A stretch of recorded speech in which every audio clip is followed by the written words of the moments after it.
of infant with acute liver failure.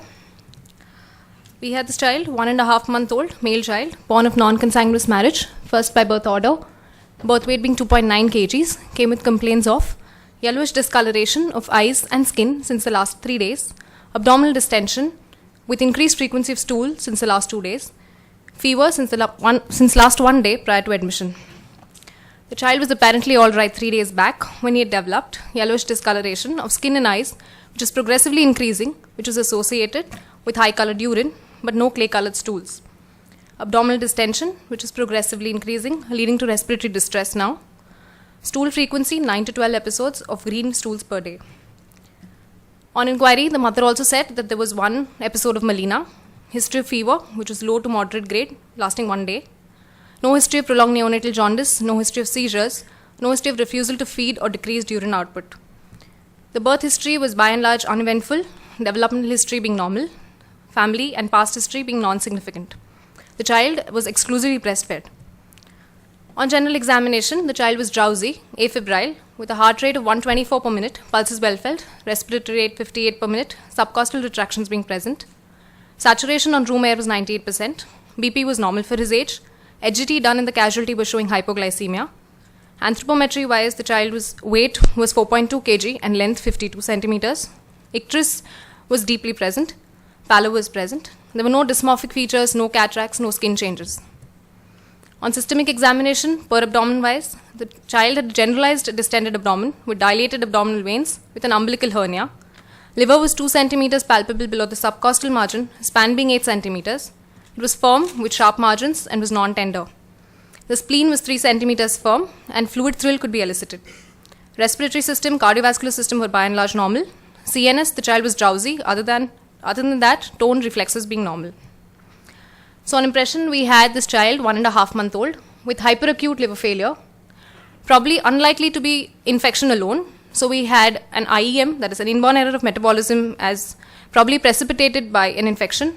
Torch infection was on our mind, but the history was convincingly against it because there was no history of antenatal illness, rash or fever, no prematurity or growth retardation intrauterine.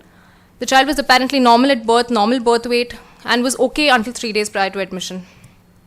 We started our initial management with oxygen by hood, IV fluids to maintain euglycemia, blood cultures were sent. First was antibiotic given, vitamin K was given. By then we had the day 1 parameters with us, which read as HB of 6.8, which showed anemia. Counts were slightly on the higher side. Platelets were normal. Bilirubin showed direct hyperbilirubinemia. SGOT-PT were mildly elevated. Serum albumin was normal. PT-PTT being grossly deranged. D6 and RBS showed figure of 30, which was hypoglycemia. ABG read as metabolic acidosis with respiratory alkalosis. Ammonia was slightly on the higher side, where our lab report upper normal is 90. CRP being non-reactive. So on. No, it's coming again, sir. It's coming again. Just pause for 30 seconds.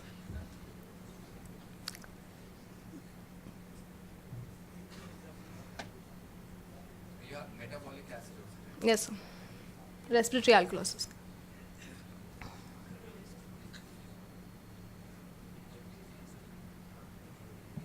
And how did you do your urine reducing substance? So we sent it to the lab. They do it at the Benedict's.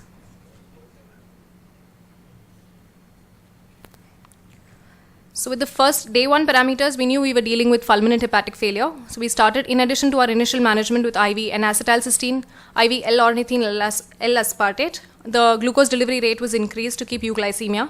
Paxil transfusions were given, FFP transfusion given. In spite of all these efforts, the sensorium continued to deteriorate, the child's LFTs worsened, hypoglycemia continued, hence he was shifted to the IPCU. Now, by then, we had the trend of investigations with us, which showed anemia which persisted in spite of Paxil transfusions. The count started dropping to a minimum of 5,900. Platelets started to drop with a minimum of 25,000 on day 6. Bilirubin continued to show direct hyperbilirubinemia. SGOT-PT were always on the borderline. Albumin showed a drop. PT-PTT was grossly deranged in spite of vitamin K and FFP transfusions. ABG continued to show metabolic acidosis. The urine-reducing substance done on 3 occasions was trace 2+ and 3+, respectively, and CRP done thrice was negative. You didn't tell us about the alphas and GGT. So the GGT was normal, not too sure. Multiple occasions. Done once. Okay. Alkaline phosphatase. I'm not too sure of the figure. But was it on the higher side No, nothing remarkable. I mean, so from the etiological diagnosis, we had sepsis first, but that was negative because CRP was negative and the blood culture showed no growth. Torch titers were negative. In view of the pancytopenia, the splenomegaly, hepatitis, and fever, which continued for 1 week with us, we considered HLH. But the ferritin was normal and the bone marrow did not show any hemophagocytes. From the IEM perspective, tyrosinemia AFP levels were done, which were normal. For galactosemia, we sent urine and blood. Urine showed a peak of galactose on thin layer chromatography. Total galactose levels were high, Galt enzyme being low. On day 9, the child developed increasing respiratory distress, persistent hypoglycemia on GDR of 14, intubated, ventilated, but the child succumbed to his disease. So in conclusion, we had a 1.5-month-old infant with hyperacute liver failure, with direct hyperbilirubinemia, with persistent hypoglycemia and metabolic acidosis, with positive findings of urine thin layer chromatography showing galactose, total galactose being high, Galt enzyme being low. Hence, this child was diagnosed as galactosemia with acute hepatic failure. Thank you.